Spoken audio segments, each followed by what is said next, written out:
Pessoal de casa, sejam todos bem-vindos. É o primeiro podcast do Luciano Corguinha, é o podcast de número 1. E hoje recebendo com muita alegria para esse primeiro podcast o meu amigo, meu irmão, assim, de tanto tempo, pastor Marcinho de Oliveira. Cara, super gente boa.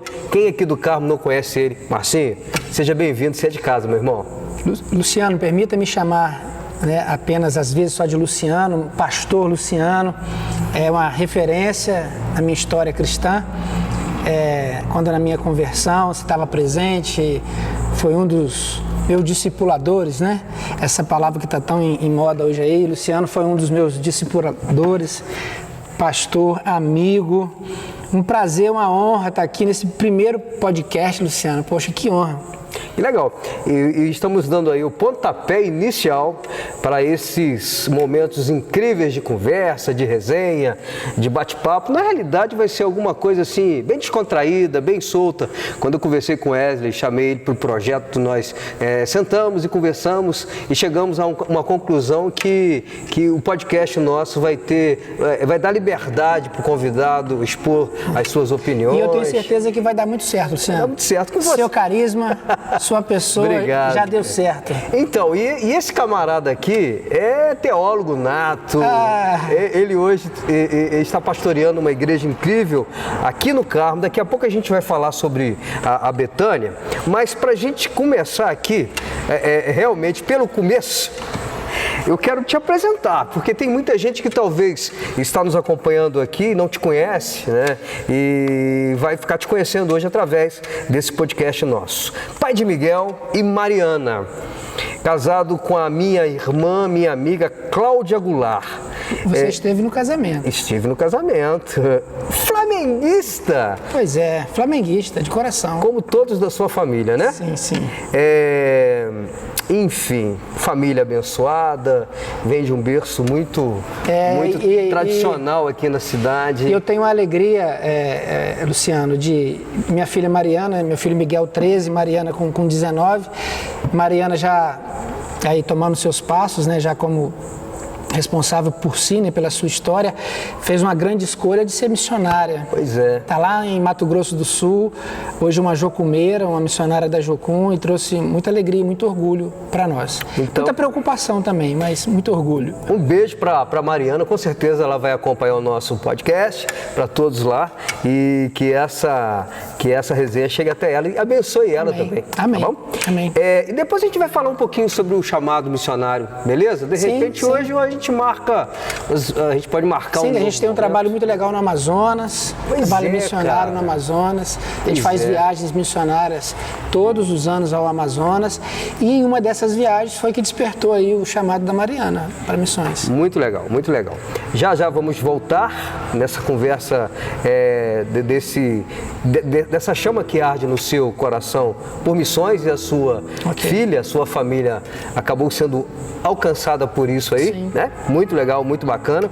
Mas eu quero já assim apresentar para vocês um livro que eu amei o título desse livro aqui, e é muito interessante. Terá a Igreja um Futuro? Autoria do meu querido amigo Márcio de Oliveira, e ele fez uma dedicatória muito bonita para o Corguinha, ao amigo, pastor e discipulador. Um grande abraço do Marcinho. Que legal, querido, que legal. É um livro que realmente, só assim pelo título, já mexe com a gente. É interessante. Esse livro, Luciano, ele nasceu fruto do trabalho final do curso de teologia. O TCC, né? No último período, nós somos convocados a fazer o nosso TCC, nosso trabalho final de curso. E é uma pergunta: terá a igreja um futuro? Eu descobri nesses anos, Luciano, que eu tenho uma veia um pouco crítica, né? A capacidade até de autocriticar, de fazer uma autoanálise quanto à caminhada da igreja cristã, Mas, claro, o meu livro vai tratar principalmente do movimento evangélico brasileiro. Né? Terá a igreja um futuro? Eu trato do movimento, principalmente do movimento evangélico brasileiro. Não é pretensão minha falar da igreja na sua totalidade, porque a igreja do Senhor tem essas muitas faces, né? Muitos movimentos. A gente fala do movimento evangélico brasileiro, a qual eu pertenço, a qual nós, né, fazemos parte, e que nos interessa o crescimento da igreja e o futuro da igreja. E eu faço essa autocrítica. Na verdade, terá a igreja um futuro? E é uma pergunta, e aí você vai encontrar a resposta lendo o livro. E você vai perceber nas linhas do livro que a gente faz uma autocrítica, entendeu? E é também um retorno ao passado. Sim. A gente olha para o passado para tentar achar um futuro. Eu até separei um texto aqui que eu achei muito interessante, a gente pode trabalhar em cima dele, em cima do seu livro também, Atos capítulo 2, versos 46 ao 47, perseverando unânimes todos os dias no templo e partindo o pão em casa, comiam juntos com alegria e singeleza de coração, louvando a Deus e caindo na graça de todo o povo, e todos os dias acrescentava o Senhor à igreja aqueles que se haviam de salvar. Cair na graça do povo. É um desafio, né? Um desafio. Eu aprendi uma vez que a gente tem muito essa coisa de ganhar as pessoas para Jesus. O mundo evangélico, ele tem esse ardor missionário da evangelização, de ganhar as pessoas para Jesus. Jesus fez um convite, uma convocação ao seu povo e de pregar o evangelho. Então nós temos essa convocação da parte do nosso Senhor e a gente tem esse ardor missionário de levar Jesus às pessoas. E aí eu aprendi uma vez com um pastor de que antes que a gente ganhe a pessoa para Jesus, a gente precisa ganhar a pessoa para a gente. Sim. Né? O cair na graça é você ser essa pessoa que tenha essa penetração na vida da pessoa, que você conquiste a pessoa, que ela tenha confiança em você, tenha confiança na igreja, confiança naquilo que você prega. Passa por dar testemunho, passa por viver aquilo que a gente prega. O cair na graça é você ganhar essa pessoa primeiro para você e depois ganhar para Cristo. É um desafio enorme, né? Nós conseguirmos alcançar o coração dessas pessoas. Isso aí, a palavra e a igreja evangélica brasileira, segundo aquilo que você mesmo falou comigo agora há pouco, são palavras do Marcinho, não são palavras do Luciano, que você tem isso, de ser um pouco crítico, né? De olhar para dentro da igreja, porque nós pertencemos à igreja. Sim. Nós somos o corpo de Cristo. Sim. Não é verdade? Então nós podemos. Sim. Nós podemos. Enfim, e como você vê esse momento atual da igreja evangélica brasileira em que? Será que nós estamos conseguindo alcançar realmente o coração das pessoas como nós alcançávamos no passado? Estamos caindo na graça do povo ou não? Será que o nosso discurso não está, talvez, sofrendo alguma interferência por um motivo, quem sabe, político, uma instrumentação política de um grupo que quer falar em nome de todos os evangélicos? Na realidade, na igreja evangélica não existe isso, concorda comigo? Sim. Não existe uma figura que fala por todos nós. Sim. Só Cristo. Até porque são muitos movimentos, né? Muitos movimentos, muitas representações, divergências nas doutrinas. Existe um que nos une, que é Jesus, sim, mas existem diferenças nas próprias doutrinas, do modo como enxergar, né, a religião, a própria fé. Então, nós não temos um representante que possa dizer que representa a todos. Acho que isso que é a sua colocação. Realmente, mas você me perguntou acerca, né, da realidade, né, da nossa religião, do nosso movimento evangélico brasileiro, que eu vejo aqui no livro com crítica. Eu faço justamente essa autoanálise no momento atual que nós estamos vivendo. Sim. Eu enxergo com preocupação, porque quando eu volto, né, no livro, quando eu volto ao passado e tento comparar e resgatar aos valores, até mesmo que você acabou de ler, de Atos, a gente percebe uma distância, né, uma distância real da igreja primitiva com a igreja evangélica brasileira. Sim. Há um abismo entre nós. Claro que existem princípios e valores na nossa fé que são inegociáveis. Sim. Nós não estamos tratando disso. Sim, sim. Nós não estamos tratando de questões doutrinárias, de princípios e valores que nós não negociamos, não está em cima da mesa esse assunto. Mas sim, esse olhar para dentro de nós mesmos, e às vezes eu faço isso comigo mesmo. E é muito interessante. E é bom. É muito bom. Eu acho que nos falta muito isso. Sim, porque a igreja evangélica ela tem esse caráter protestante, né? Somos protestantes. Sim, já faz parte do nosso DNA, né? Protestar, criticar, né? Comemoramos agora a nossa reforma. 504 anos da reforma de Lutero, um ato protestante de crítica, uma autocrítica, né? O movimento da reforma foi um movimento de crítica, então isso faz parte do nosso DNA, essa crítica. Mas é muito fácil apontar os erros, né? É um desafio e uma coragem apontar os próprios erros. Você disse aí com muita propriedade, mas nós temos sim, acho que o nosso defeito, talvez, Luciano, seja comportamental. Nós somos muito fortes nas palavras, nos discursos, sim, né? Somos muito bons. Pregamos na muito retórica, bem. Somos maravilhosos. Mas na prática, às vezes, nos falta. Nos falta essa proximidade com que Atos nos mostrou, que a igreja primitiva nos deu como exemplo de igreja.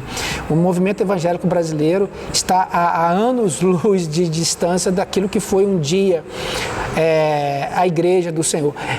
A gente precisa também entender que igreja do Senhor Jesus, e aí a herança também de Lutero, a igreja do Senhor, uma coisa é a instituição, a igreja. Uma coisa é a instituição, outra coisa é o corpo de Cristo. Né? Nós acharmos que a nossa instituição, que a Igreja Betânia ou qualquer outra denominação, ela e somente ela, a Igreja do Senhor, a gente está diminuindo muito aquilo que é o corpo de Cristo. Né? Lutero foi enfático ao dizer acerca de que existem, que a Igreja, que existem ovelhas do rebanho que até mesmo não pertenciam à Igreja, que Jesus, que Deus tinha ovelhas, a qual a Igreja não tinha. Um discurso muito à frente do seu tempo, e que até hoje nos desafia, dessa questão da salvação para além das portas da nossa igreja, a salvação para além das nossas convicções doutrinárias. Então, uma coisa é a instituição, outra coisa é o corpo de Jesus, é a igreja do Senhor. Quando Jesus olha para o Carmo, ele não enxerga a igreja A ou a igreja B, ele vê a sua igreja. Então, assim, é ter essa coragem, essa capacidade de entender o movimento religioso cristão, o Evangelho de Jesus, como um movimento para além das quatro paredes, para além das suas convicções doutrinárias, e enxergar a igreja como sendo maior até mesmo do que aquilo que você entende. Gostei muito disso. A igreja é maior do que tudo isso que a gente até mesmo está colocando aqui sobre a mesa. Quem pensou a igreja foi o próprio Cristo. Foi. A igreja é dele, né? É dele. Não é do Luciano, Senhor da igreja, não é do pastor Marcinho, enfim. Nós não somos empresários da fé. Amém. Não é verdade? Nós não somos. Nós não somos comerciantes da fé. Nós estamos aqui representando a igreja e é um desafio imenso. A cada dia, eu me lembro que quando eu fui consagrado ao ministério pastoral, eu fiquei uma semana sem dormir, logo depois que eu recebi o reconhecimento, né, a consagratória, a unção com óleo ali, porque eu entendi o peso do meu chamado e o compromisso, né, o comprometimento que eu deveria ter com isso. Enfim, a responsabilidade. Não é algo que está, que para mim foi oferecido numa feira livre, numa quitanda, num lugar que eu fui lá, não quero uma credencial, quero ser pastor. Você é pastor há quanto tempo?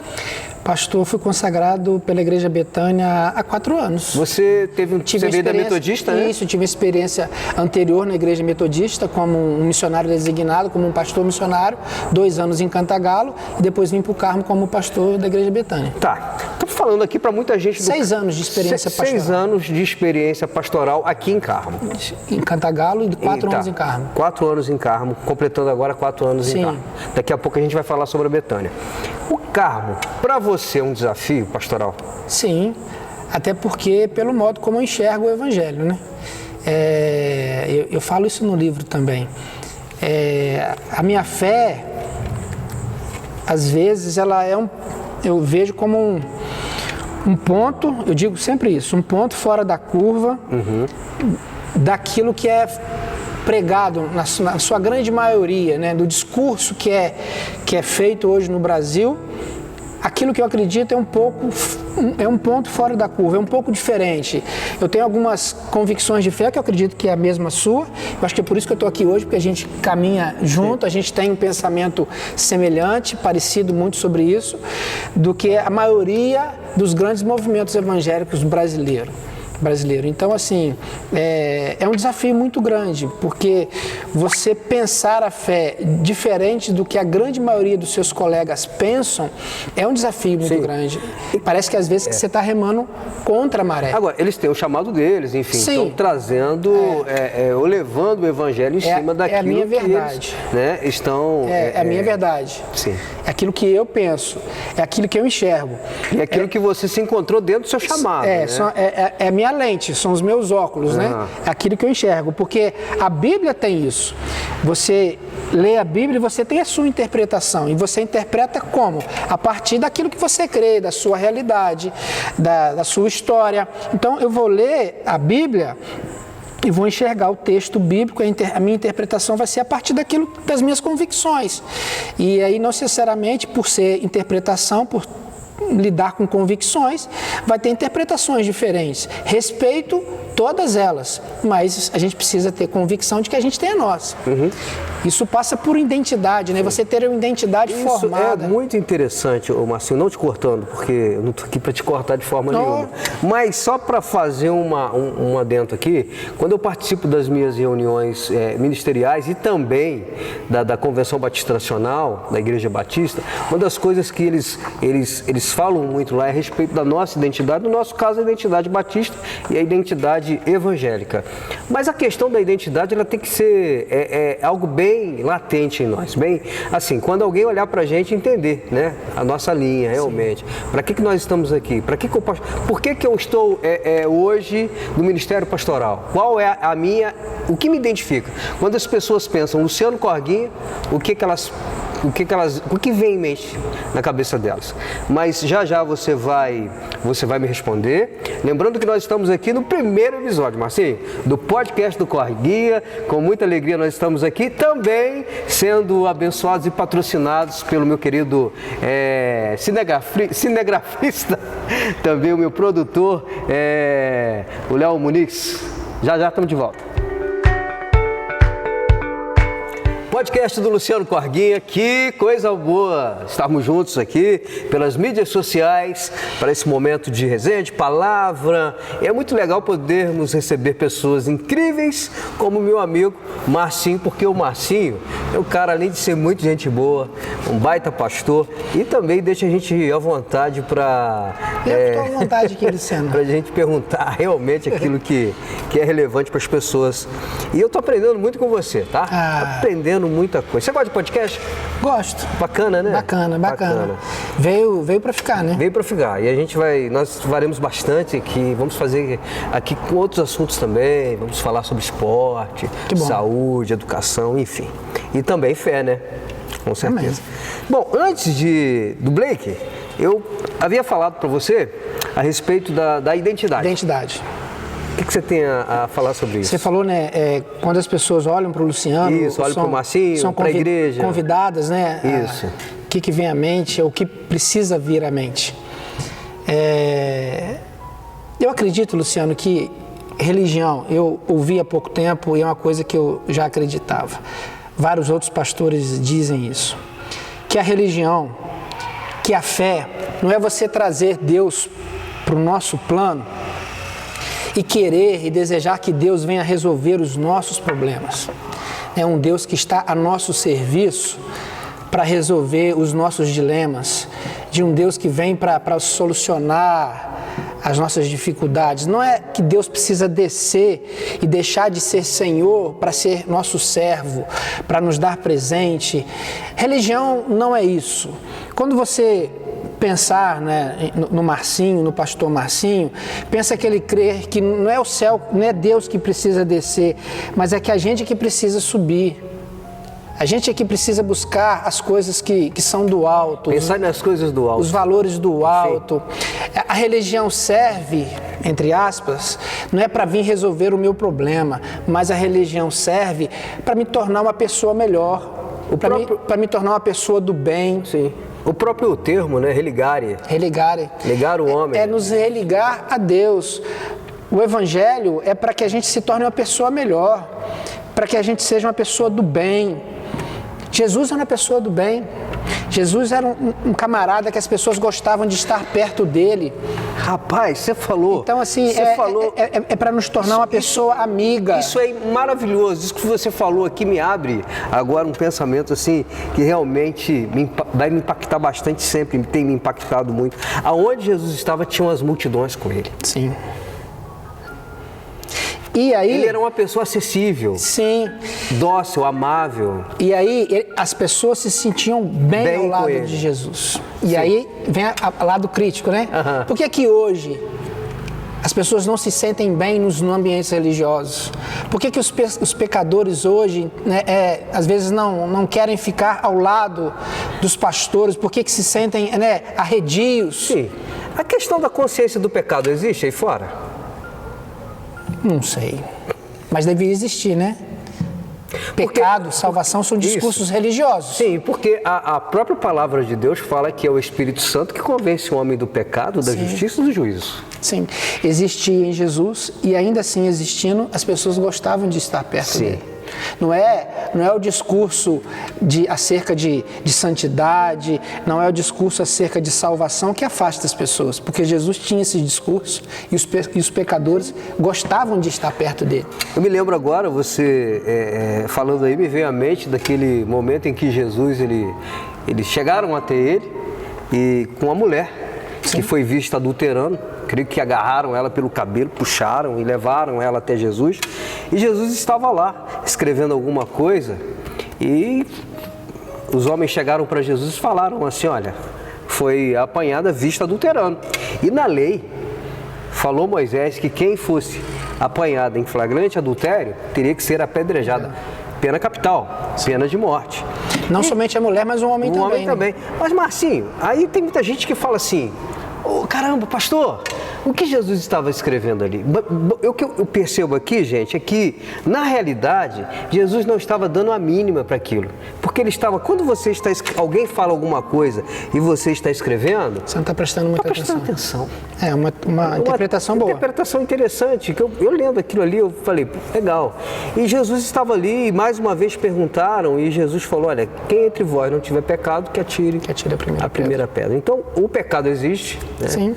Nós vivemos nessa situação ambiente do mundo hoje. E a igreja, aí por que eu falei a respeito de uma conscientização coletiva a respeito do estado do ser humano, né?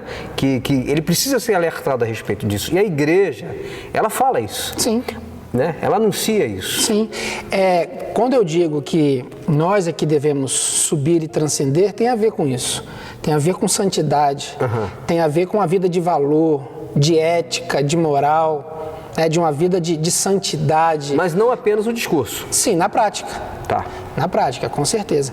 Então, sobre a identidade ainda, é um discurso assim da gente subir, da gente se tornar uma pessoa melhor. E se tornar uma pessoa melhor tem a ver com santidade, tem a ver também com não pecar, ainda que seja um discurso religioso, sim. Mas sim.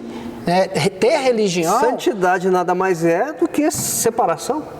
O termo significa separação. Mas é mais amplo e mais profundo. Acho que muito mais profundo, né? Não uma separação no sentido de que você deve se separar das pessoas. Porque Jesus era santo, mas misturado com todo mundo.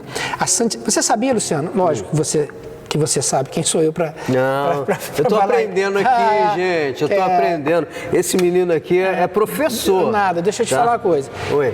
No judaísmo, a lógica do judaísmo, você sabe que as leis judaicas, né, são leis assim que buscam muito essa santidade, né? Sim. Fala da pureza e da contaminação. Então, do homem se tornar puro e se santificar e se separar. As leis judaicas, né, uma das leis vai dizer que você não deve tocar num defunto, senão você se torna um impuro. Aquele que tocar num defunto fica impuro. Sim. E aí tem todo um ritual de purificação. A mulher do fluxo de sangue, por exemplo, era uma mulher que não podia, a mulher que estava com fluxo de sangue não podia sair na rua porque era tida como impura. Tinha que se isolar, né? Tinha que se isolar, ninguém podia tocar nela senão ficava impuro. Uma lei para se purificar. Ninguém podia tocar num leproso, porque se contaminava não só com a doença, mas também com a impureza, porque se achava que se ele está leproso é porque ele cometeu algum pecado e está pagando por isso. Tinha essa consciência também. Então, a lógica judaica é que a impureza, né, contamina a santidade, de que o impuro, ele suja o puro. Em Jesus essa lógica muda. A santidade de Jesus não é uma santidade que se isola, mas é uma santidade que se mistura, que toca e que torna as pessoas santas. Por isso que Jesus purifica, né? Por isso que Jesus tocou no defunto. E ao invés dele ficar contaminado, o defunto ressuscitou.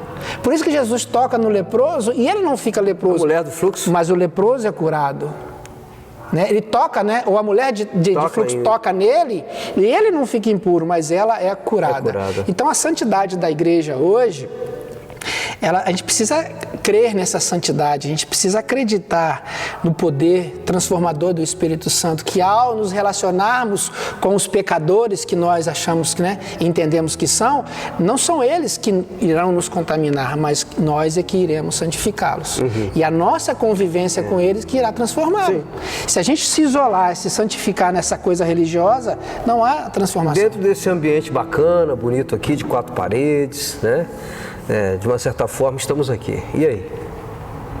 Somos chamados para além disso daqui, né, Márcio? Muito além, né? Acho que a igreja é chamar para fora, para fora, uma congregação, né? Chamados para fora. A própria termo já diz tudo a respeito disso. Agora, ô Marcinho, nós poderíamos falar muita coisa aqui, mas às vezes o tempo vai passando, meu diretor olha para mim e ele sempre me dá o tempo às vezes é curto e os assuntos também são polêmicos. São polêmicos, mas são muito pertinentes, muito legais mesmo. Quero mandar um abraço para todos os meus amigos das mídias sociais. Você que está com a gente aqui, é o podcast do Luciano Corguinha de número 1. Tá gostando, Marcinho? Muito. Muito bom, né? Quer mandar alô para alguém? Mais uma vez, uma honra estar aqui. Quer mandar alô para alguém? Pessoal da igreja? Pessoal da minha igreja, da Betânia. Isso. Completa 4 anos agora, para minha esposa, Cláudia. Isso aí, parabéns! Dou valor. Ô Marcinho, quanto tempo de casamento? Dia 28 de novembro, fazemos 23 anos. Estive lá. Foi? Estive lá. Então, casamento é bem. Família é tudo, né? Tudo. É tudo. Nosso família, porto seguro. Verdade. Enfim, você está falando para mim aí a respeito da igreja Betânia. Como ela começa aqui no carro? Começa no ano de 2017. Temos apenas 4 aninhos. Betânia é uma criança, um bebê de 4 anos.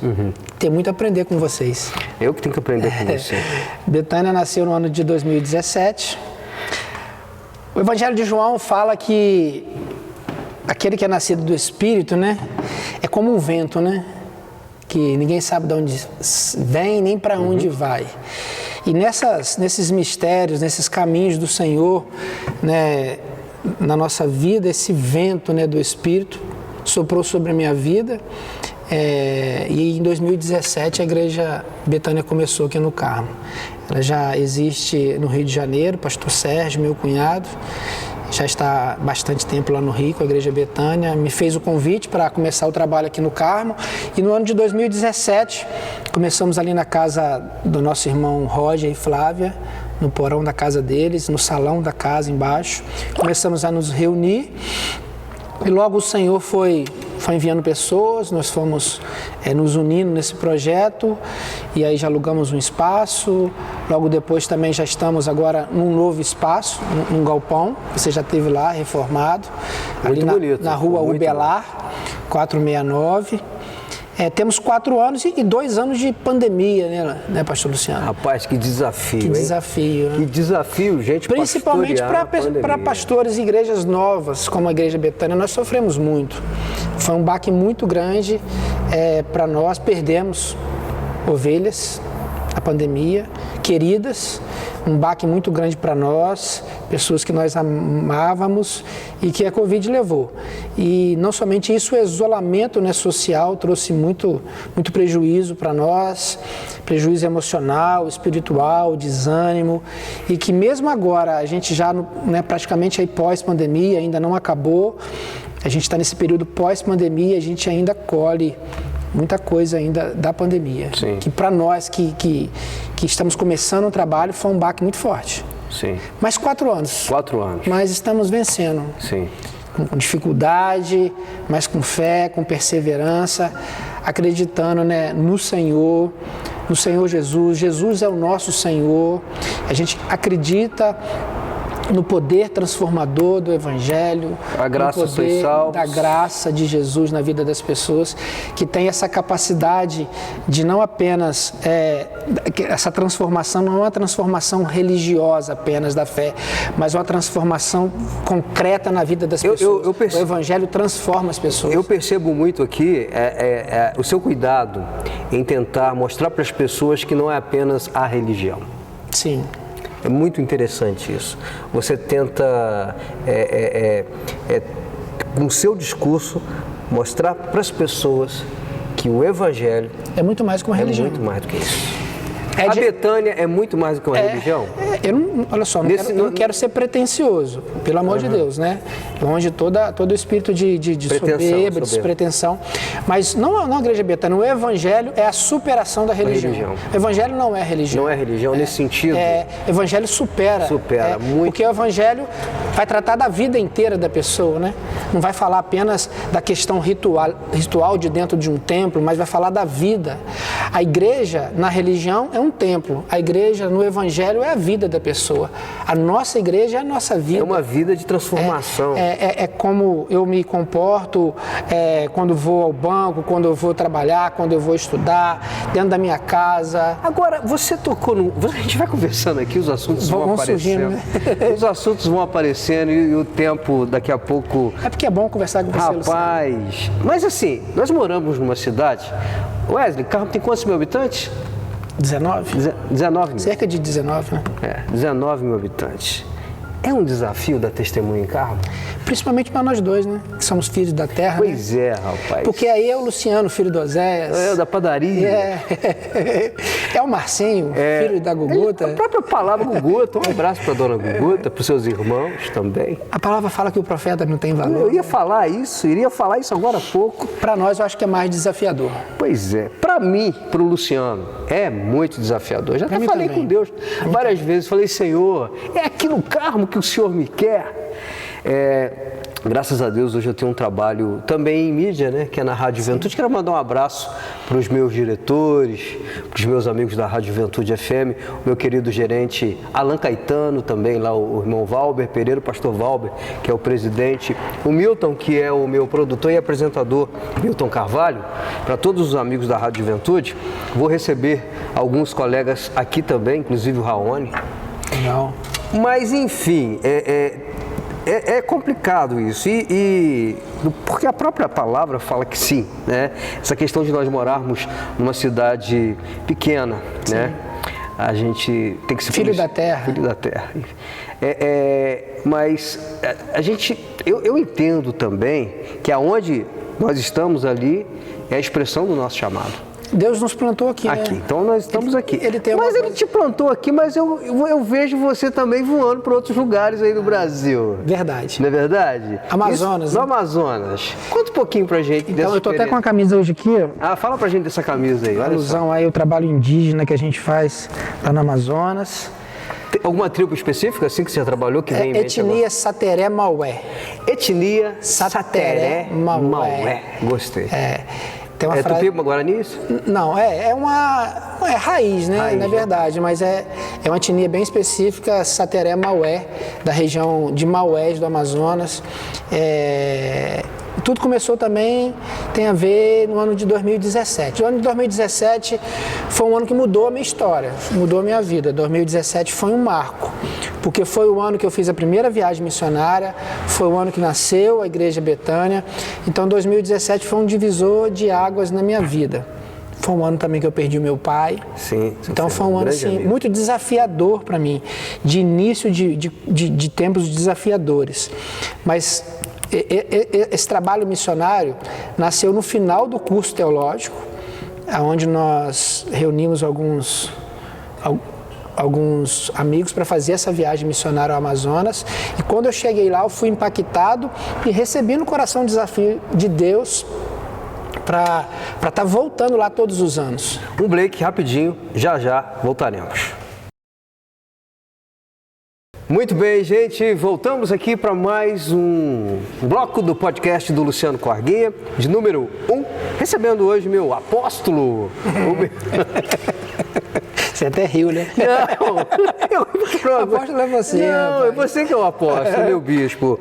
A gente sempre brinca um com o outro assim, né? A gente tem essa intimidade. Na área militar tem, como é que chama? É divisa. É divisa, né? Uhum. Você é general. Que mas isso? Eu sou... Pode ser assim pela experiência. Né? Eu posso até... Cheguei agora. Nada, você já tem um tempo aí. Você já milita há um tempo nesse trabalho árduo, que é o trabalho de pastoreado. Ô Marcinho, antes, nós estávamos falando a respeito da sua primeira viagem missionária ao Amazonas. Isso se deu no ano de 2017. Você falou que foi um ano divisor de águas na sua vida. Explica melhor pra gente. Formação teológica, né? O término da minha formação teológica, viagem ao Amazonas, o início do pastoreio aqui em Carmo, na Igreja Betânia. E como eu estava te falando, nós fomos ao Amazonas pela primeira vez em 2017. Ao chegar lá, me identifiquei, senti meu coração ali queimar por aquele local. E eu fui desafiado a voltar. Deus me desafiou a voltar. E engraçado, Luciano, que a princípio eu disse assim, não, eu vou voltar de 2 em 2 anos, é muito longe, dispendioso, mas aí o chamado foi tão forte que a gente começou de 2 em 2, de ano em ano, já fui até de 6 em 6 meses, mas o fato é que de ano em ano a gente faz uma viagem missionária, de 20, 25 dias, é uma viagem missionária e também de caráter humanitário, social. A gente sempre leva profissionais na área de saúde para estar prestando algum atendimento médico, odontológico, a gente leva remédio, brinquedos, já fizemos obras sociais, de destinação correta de esgoto, nós já compramos até mesmo um transformador para poste de luz, para que a luz pudesse chegar a 4 residências. Uau, que legal! Então, assim, a questão da missão integral, né, que enxerga o homem na sua integralidade, como necessidades físicas, emocionais e espirituais. É aquilo que Jesus fez quando ele dá pão para as pessoas e peixe, né? É isso aí. Ele faz acontecer a multiplicação e a multiplicação. E a gente chegou lá, desculpa, te cortei, né? Não cortou não, vai lá. A gente chegou lá e assim... eu não sabia nem para onde ir, o que fazer. E eu orei assim, Senhor, se o Senhor tem alguma coisa comigo aqui, o Senhor vai abrindo o caminho, o Senhor vai na frente, vai me mostrando as pessoas. E Deus foi fazendo isso. Aquela realidade lá, ela te impactou muito, mexeu muito com você? Eu sou outra pessoa. Até no ministério? Também, outra pessoa. Porque você começa a ter contato com pessoas muito simples e muito realizadas. Com aquilo que elas têm. Aquilo que ela tem. Igrejas muito simples e pessoas que estão satisfeitíssimas com aquilo que têm. E às vezes você vem aqui para o Rio de Janeiro, né, para a nossa realidade, e as pessoas chegam na igreja, reclamam disso, reclamam daquilo, de coisas assim tão São os desafios, né? Superficiais e que você não encontra lá.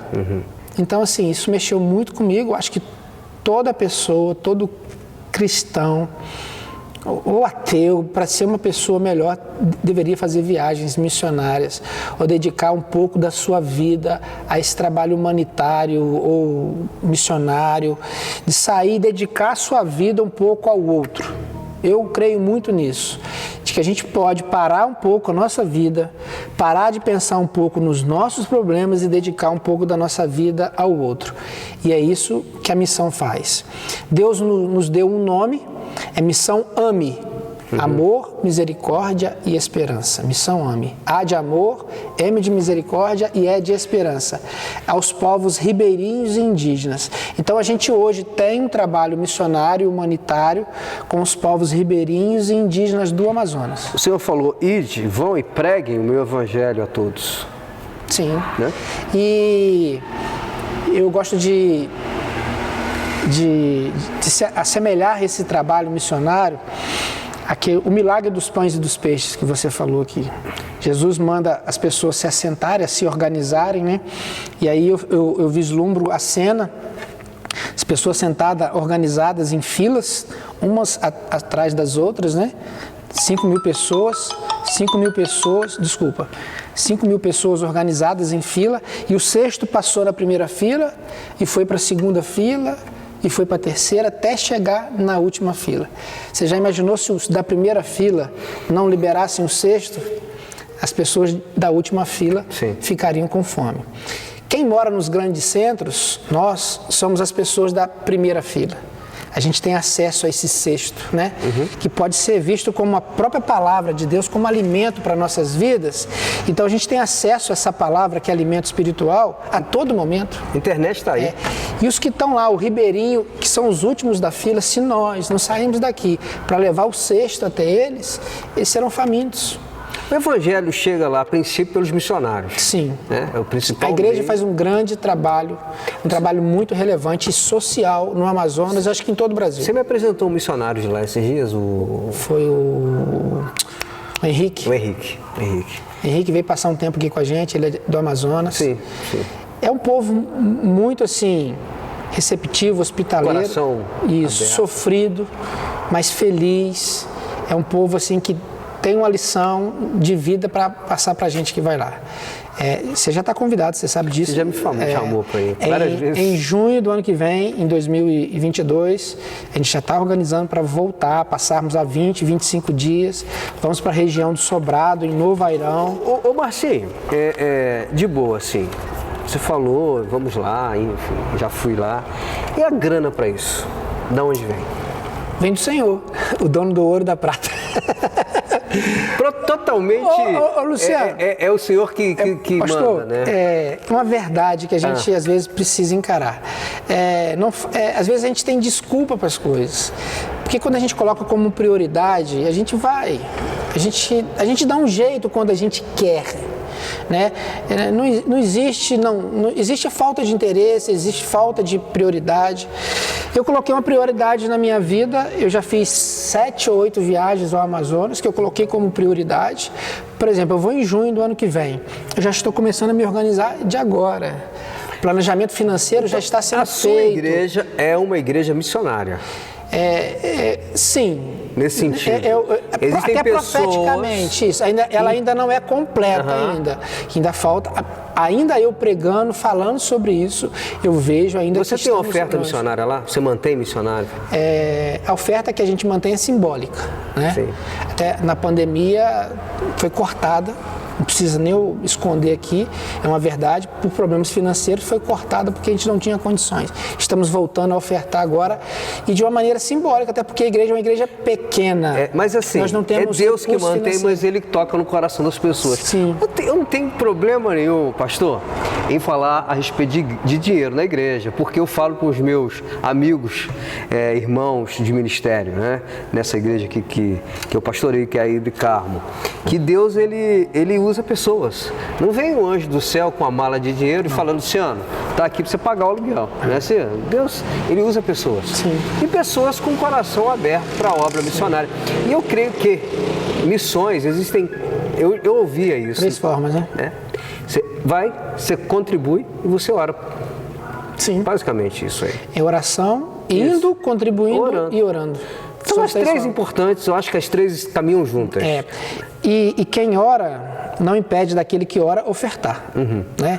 Eu estou orando, mas também pode ofertar. Tá. E aquele que oferta também não é impedido de ir. Eu já oferto, mas também você pode ir. Às vezes o que acontece é que a gente assume um desses 3 papéis e se acomoda em um desses 3 papéis. Mas Jesus também nos chamou para os 3. né? Orar, contribuir e ir.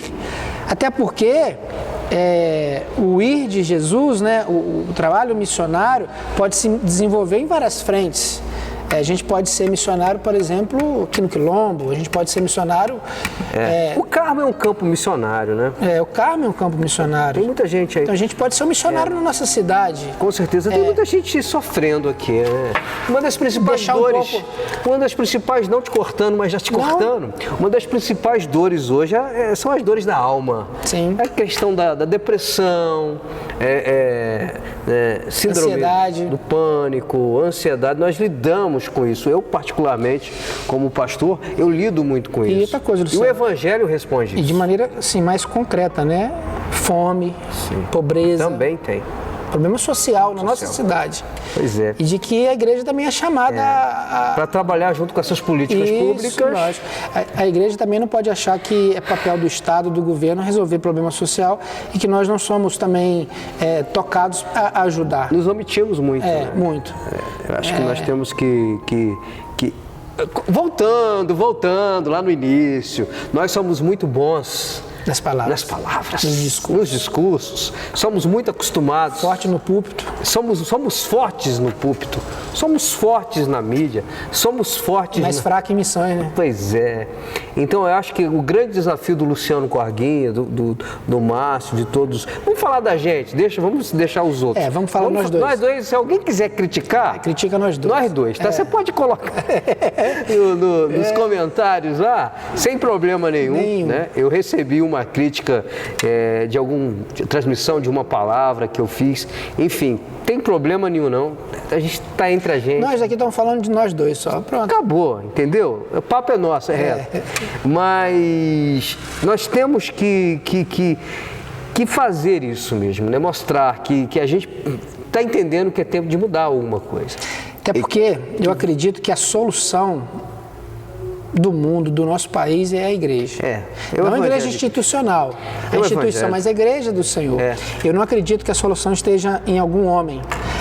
Até porque o caráter missionário em alguma pessoa, messiânico em alguma pessoa é um problema. Mas você não acha que hoje também nós estamos assim muito encantados, esperamos que alguém vai ser esse que vai vir e vai solucionar todos os nossos problemas? Mas o engraçado é que Jesus já veio, né? Se a gente olhar de uma forma assim mais até fundamentalista, né? Pré-tribulacionista, essas coisas, né? Essa interpretação vai dizer que aquele que aparecer com a solução é justamente o anticristo, né? Entendi. E aí, às vezes fica meio que... Sim. Assim, meio antagônico, né? Aparece alguém trazendo a solução, todo mundo, esse. Mas quem vai se aparecer algum homem com a solução... É Jesus. Né? Claro que nós temos que... O Jesus vem do alto, né? A solução de Jesus. É claro que a Bíblia fala, meu querido pastor, que nós devemos orar pelas autoridades. Sim, né? Com certeza. São instituídos por Deus, nós temos que orar. Torcer para dar certo, né? Sim. Porque... E aí eu me lembro da palavra de Jeremias, orem pela paz. Jeremias 29, se eu não me engano, orem pela paz da cidade, porque havendo paz nela, tereis paz. Então a gente tem que orar. Lógico. Orar aqui pelo prefeito do Carmo, pelo governador do estado do Rio, pelo presidente Bolsonaro. Eu torço por ele e creio que... Né, o Brasil crescendo... Nós seremos abençoados também. Mas a solução está em Jesus. Está no Evangelho. Até porque o reino, a consumação do reino é lá, né? Não é aqui. Aqui... Não, aqui não é. Às vezes o problema nosso é que a gente quer fazer isso daqui o céu, né? Não que a gente deva também negar isso, não trabalhar para que haja paz, igual você está falando. A gente tem que trabalhar para isso, buscar mas perfeição isso. nunca haverá. Eu acho que o erro é depositar em homem algum tipo de solução concreta e definitiva. Então, não existe. A igreja não tem que ser direita nem esquerda? Vamos dar uma pincelada aí. Com certeza, nenhuma nem outra. Eu falo isso no livro. Então a igreja não tem esse posicionamento? Não, ela pode ter, porque falar que não é política, eu acho que você já está se tomando partido. Já é uma questão... Porque de uma conscientização eu política. acredito no caráter profético da igreja. Ah, sim, está acima disso. Eu acho que a igreja, ela tem um caráter profético. A gente olha para o Antigo Testamento e vê qual era o papel do profeta. Ele anunciava a verdade e denunciava o pecado. Você vê que no período dos reis em Israel, né, começa o período dos reis com Saul, né, Saul, Davi, Salomão. Aí Deus começa a levantar os seus profetas. Para quê? Para denunciar o pecado do rei, o erro do rei. Lá em Isaías, capítulo 1 de Isaías, nossa, você já leu, você sabe. O profeta está falando e vai falar do sacerdote, da igreja e do rei. Então, assim, o caráter profético da igreja, de uma igreja que é isenta em termos de como é que eu vou colocar? Ela está presente, ela é politizada, mas para denunciar o pecado, para anunciar o evangelho, não para fazer parte e tirar proveito. Senão ela perde a sua autoridade. Perde o caráter profético. O que eu vejo hoje é a igreja querendo tomar proveito da política e trazer benefícios para si. Ô Marcinho. Ela acabou o tempo. Não, peraí. Olha só, gente, aqui não vai acabar nunca esse podcast. Primeiro, o podcast número 1 do Luciano Corguinha. Ele não tem fim, porque eu tô com essa fera aqui, esse irmão nosso. Quem não conhece o Marcinho aqui no Carmo, já é hiper inteligente. É uma honra receber você aqui. É verdade. Né? Eu creio que esse podcast vai marcar. Né? O pessoal tá comentando. Você pode comentar aqui, enfim, e dar sua opinião. Nós estamos, né, um bate-papo. Você pode discordar, sem problema nenhum, mas... A gente vai voltar aqui para terminar esse assunto final. Pois e vai dar o que falar. Esse assunto vai dar o que falar. É porque a nossa bandeira é Jesus. É Jesus. Você pode discordar de muita coisa. Você pode até mesmo falar assim, olha... Assim, você exagerou naquele ponto de vista, Luciano, mas de uma coisa você tem que concordar conosco, né? Nós estamos aqui defendendo Jesus e o Evangelho. Já volto para a gente encerrar. Pois é, gente, nós estamos aqui, podcast do Luciano Corguinha, podcast número 1, uma conversa muito agradável, muito sincera, muito franca, o nosso querido amigo pastor Márcio de Oliveira, amigo do Corguinha, por isso que ele está aqui. Só temos amigos. Ser campeão. Estamos aqui com a produção e os trabalhos técnicos também estão sendo feitos por esse cara super gente boa, Wesley Muniz. E você pode contratá-lo pelo telefone 22988158897. Está passando aí nos créditos. Vou repetir, 22988158897. Ele trabalha com mídias sociais, está fazendo um trabalho aqui no Carmo sensacional. Você que é empresário, comerciante, procure esse fera aí que ele vai te ajudar, vai te dar um suporte super bacana. Mas Marcinho, caminhando para o final, quero te agradecer muito, cara. Eu que agradeço. Muito. Privilégio, pede desculpa a Cláudia por ter te alugado. Obrigada. Prazer estar aqui. Prazer enorme. E falando sobre tudo, mas ficou muito assunto ainda para a gente conversar. Se você gostou, né, compartilha, pede que a gente volta aí, Luciano. Pois é. A gente pode orar para agradecer a Deus? Queria só terminar convidando todos os ouvintes aí, né, esse podcast, que dia 5, 6 e 7 agora, sábado e domingo, 4 anos da Igreja Betânia, a gente vai estar cultuando a Deus em ação de graça pelos 4 anos da igreja. Quero convidar todos vocês que estão nos vendo e ouvindo para que possam estar com a gente lá. Sábado e domingo, dia 6, dia 7, às 19h30, a Igreja Betânia, na rua Ubelarque, em Carmo, 469. Eu acho que esse episódio vai ao ar agora no final de semana, não é isso? A gente está falando que sim, então está todo mundo convidado para estar contigo lá. Pois vamos orar. Eu quero também, rapidinho, convidar você que curte rádio, tem um trabalho na Juventude FM, programa Pense Nisso, de meia-noite a 1h. Vou te chamar também para você dar uma palavra, mas é gravado, né? Você vai meia-noite comigo para lá? Vou. Ô, glória! De meia-noite a 1h da manhã, todos os dias, em breve, vai começar com 1h, agora estamos lá com meia hora, mas vai ser prolongado. Às 7 da manhã também tem um devocional, 5 minutos, palavra de Deus para a sua vida. E terça-feira à noite, aos sábados, tem um programa top chamado Tempo de Adorar. Já ouviu?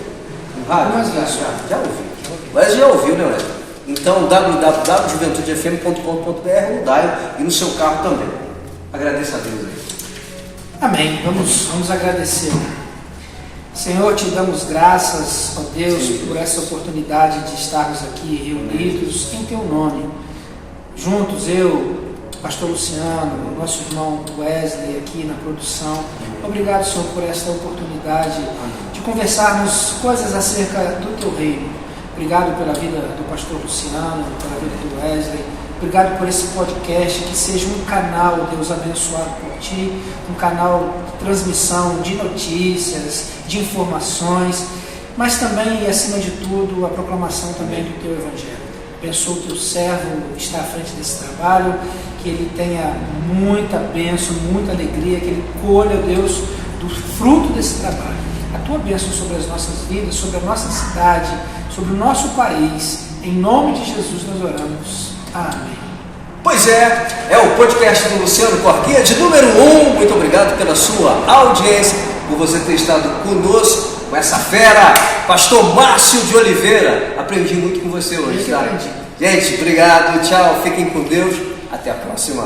Até o próximo podcast com o Luciano Corquinha.